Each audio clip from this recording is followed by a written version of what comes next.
I love bone conduction headphones, but people on the other end of my call say the microphone isn't great, so I'm going to try this. What's happening, Panda Nation? Peter Von Panda here. I have in my hand here YouthWhisper bone conduction headphones, but these are a little bit different. In fact, you might be forgiven if you don't think these are bone conduction and maybe like hair dye or something like that. But it is a bone conduction headphone set, and what makes this one unique is that it actually has a microphone boom installed on it. So if I just pull this out, all right, so pulled them out here, and what you can see is we have this matte charcoal gray finish, kind of a soft touch finish. You know, when you look at them, they look like standard bone conduction headphones. The little vibrating pad up here in front of your ear, in here, and on this side we'd have the electronics and the battery, the wire going around the back, so you just put them on like this and it would vibrate right in front of your ear. But what makes this different here is that we have this microphone boom on the side here, and what I've noticed is that it won't rotate any further down than this. It's kind of in its last position. So if I rotate this around like this and then put it down here, it stops right there, maybe about a 45-degree angle. But the nice thing is now it's on the left side because these headphones only go on one way. But that does put it pretty close to where my mouth is. So the nice thing is, instead of the microphone being up here, especially if you're using these outside while you're active, which a lot of people do because they want the ears open so they can hear cars, trucks, animals, those types of things. But even in the office, I like these so that when people are calling my name or sneaking up on me or something like that, you can still hear them. You're not totally isolated from everything.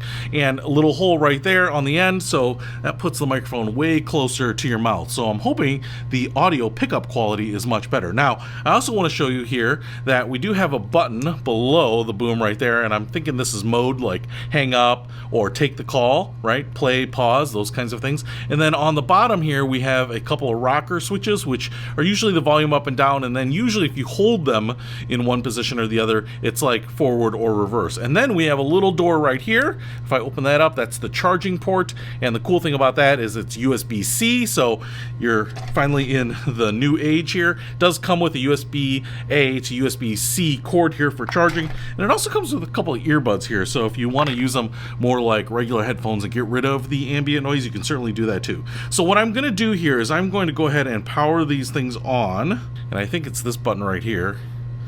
That one rocker. Ooh, I can feel them buzzing. And then I will get them paired to my camera here, and then we'll use this headphone as the microphone and record the audio directly from this, and you can be the judge of whether you think these are going to suffice for your next phone call. All right, so I have the headphones plugged in. I was actually listening to a little music from Disney to classical to a little rock, and I will say that the bone conduction headphones sound about as good as any of the bone conduction headphones I have. You know, for listening to podcasts and audio, they're perfect. If you're listening to music, you're not going to get as good of an experience as you will with on-ear, over-the-ear earbuds. It's just not that kind of thing. But even the music was just fine, so definitely on par with all the other bone conduction I've ever used. One thing I will say that I probably don't love about this is that there isn't a lot of grasping power. You know, you only have this little wire here in the back, and it's providing a little bit of a spring tension on your ears here. But to me, I could actually use a little more. Maybe it's because my head is so big, they kind of splay out and they're just gently resting against my face. I wouldn't mind them actually being pressed just a little bit more against my temples. Some of the ones seem to be like a plastic band that goes all the way around and then really press against it, but I haven't had any problems, hearing anything. And to be honest, after a long day of use or something, they probably will be more comfortable, right? So I've got the microphone boom pointed down here, and the reveal is, you can probably tell, hopefully, is that I have these paired to my camera here, and I am using the microphone boom as the audio input to the camera. So I'm watching the little equalizer, it's saying it's recording, and my hope here is that the quality is pretty good. Now, I don't expect it to be as good as my Rode microphone that I normally record with, so don't compare it against that.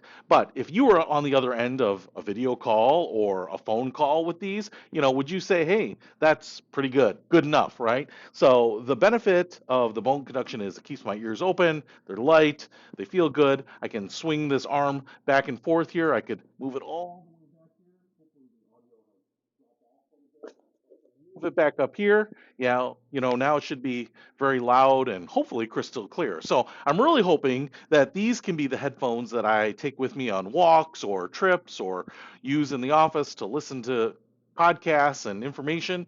And then when I do need to jump on a video call or a web call or take a phone call, that these will also suffice, that I don't have to go to some higher end headphone. So that's my hope. And if you are looking for bone conduction headphones that have a better microphone than most of the other ones, then this might do the trick for you too. So I'll put a link to these in the description below. Peter Von Panda, out. We can discover more and explore so much deeper. We can live better than ever.